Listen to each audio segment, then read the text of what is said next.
Welcome back to The Breakdown with me, NLW. It's a daily podcast on macro, Bitcoin, and the big picture power shifts remaking our world. What's going on, guys? It is Tuesday, July 29th, and today we are talking about the point of no return. Before we get into that, however, if you are enjoying The Breakdown, please go subscribe to it, give it a rating, give it a review, or if you want to dive deeper into the conversation, come join us on the Breakers Discord. You can find a link in the show notes or go to bit.ly/breakdownpod. Hello, friends. Today we are doing something a little bit different. While this summer has very much not been the standard doldrummy summer that we've had in many years past, it is still finally starting to get a little quiet, at least relatively speaking. And it's in those quiet moments that many people start to zoom out and think big. One of those people is Ray Dalio. Legendary hedge fund manager Ray Dalio has been pounding the table about the secular decline of the dollar for years at this stage. In late 2021, he released a book entitled Principles for Dealing with the Changing World Order. Since then, he has iterated on the book, releasing YouTube videos and a series of Twitter threads to narrate the shift in the global order. His core thesis is that the US is in its twilight years as a hegemonic power, and will soon see debt, social degradation, and failures of governance lead to the end of empire. While the rise of China was a central part of the original thesis, Dalio's point hasn't been to argue that China would inevitably take the crown from the US. It was more that generations of promises are coming due and the US can't meet its obligations.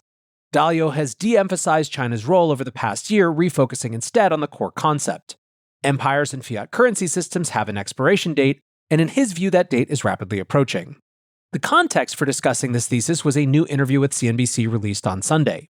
Dalio has now moved beyond doomsaying to warning of an imminent problem. He said, "The issue is the devaluation of money. We're at the point of no return."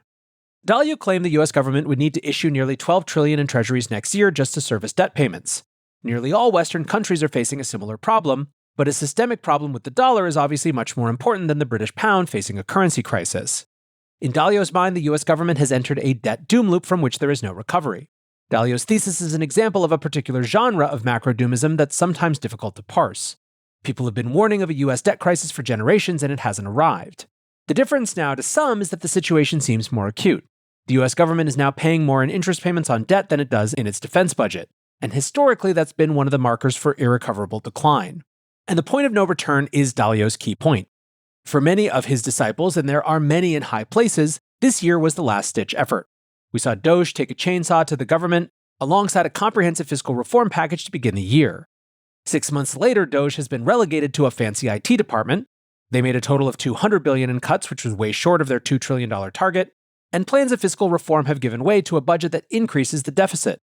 The last lingering hope seems to be a combination of tariff revenue and deregulation. Treasury Secretary Scott Bessent is now openly pinning his hopes on hypergrowth as the last-ditch solution to outrun the debt. For Dalio, hope is already lost and it's now time to duck and cover. His recommendation: if you were optimizing your portfolio for the best return to risk ratio, you would have about 15% of your money in gold or Bitcoin. I'm strongly preferring gold to Bitcoin, but that's up to you. Now, interestingly, Dalio identified 15% as the allocation you would have if you took no view on the likelihood of a crisis. That implies that his personal allocation is much, much higher given his views. Dalio commented that he owns some Bitcoin, but not much.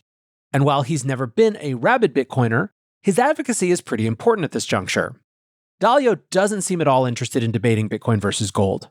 Instead, he appears to be saying Bitcoin or gold, it doesn't matter as long as you own a ton of hard assets for what's to come. Now, this asset allocation plan is way more aggressive than the 1 to 3% that most asset managers are currently settling on. But we've seen a few examples of major figures suggesting a supersized Bitcoin allocation. Last month, Rick Edelman, one of the pioneers of the investment advisor industry, recommended a 25% allocation to Bitcoin if you're conservative, and a 40% if you're aggressive. His logic had nothing to do with the end of empire, but merely followed from Bitcoin outperforming all other asset classes over a medium-term basis.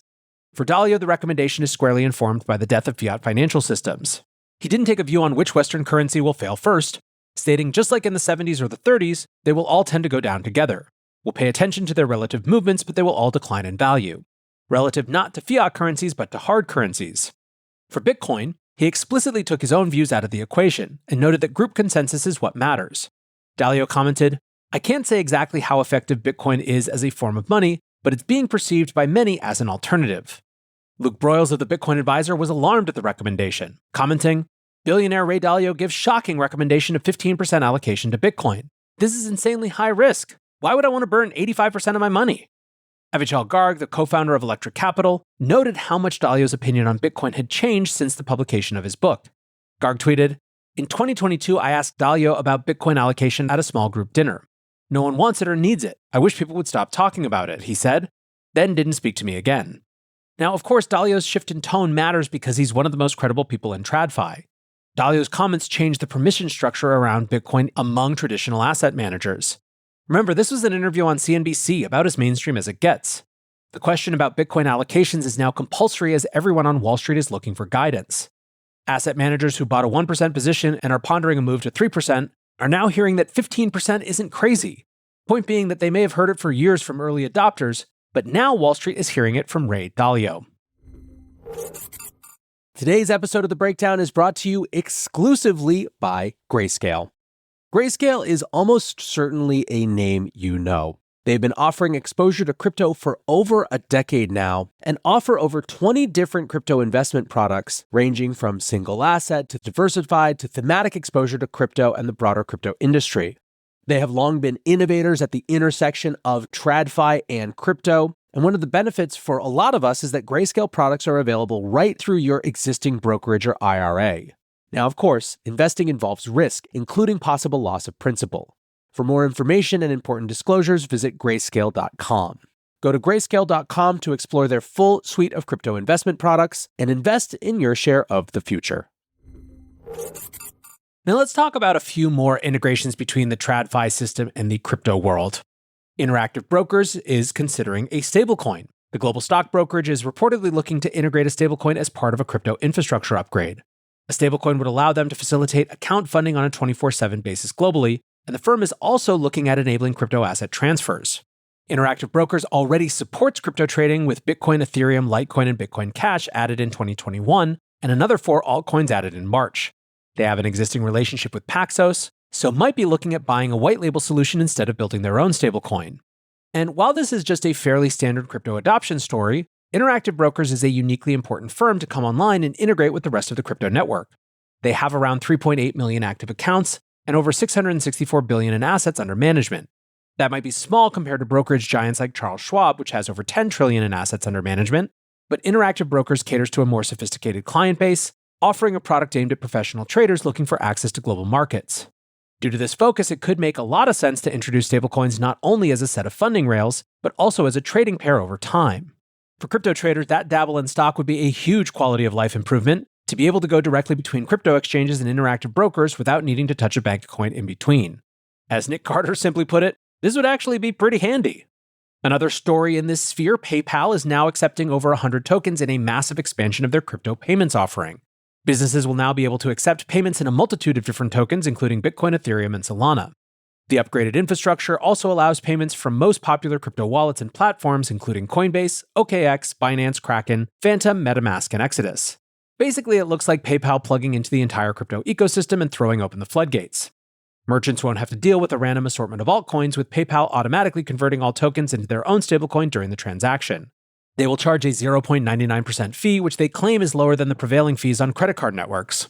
PayPal pitched the feature as a solution for cross-border commerce, with CEO Alex Chriss writing, "Businesses of all size face incredible pressure when growing globally, from increasing costs for accepting international payments to complex integrations. Today, we're removing these barriers and helping every business of every size achieve their goals. Crypto payments are currently only available for merchants in the US, but the idea is to better facilitate international purchases. In addition, PayPal is now offering 4% interest on stablecoin balances, calling them rewards to get around the Genius Act's prohibition on interest-bearing stablecoins. The features are aimed at driving adoption of PayPal's stablecoin by giving it a clear use case. PayPal was, of course, early to the stablecoin adoption narrative, launching theirs in August of 2023, well before most institutions. Adoption was pretty slow, with less than $400 million in market cap accumulated over the first 9 months. There's been more interest recently, with the token getting close to $1 billion in market cap, but PayPal will still need to double down if they hope to be anything more than a rounding error in the stablecoin race.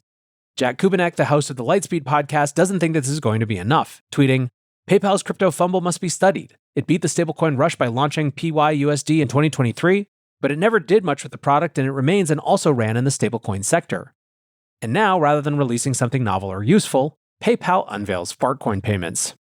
Now, staying on stablecoins but bringing it back to the geopolitical, A European central bank advisor doesn't think the digital euro will be enough to withstand the wave of US dollar stablecoins.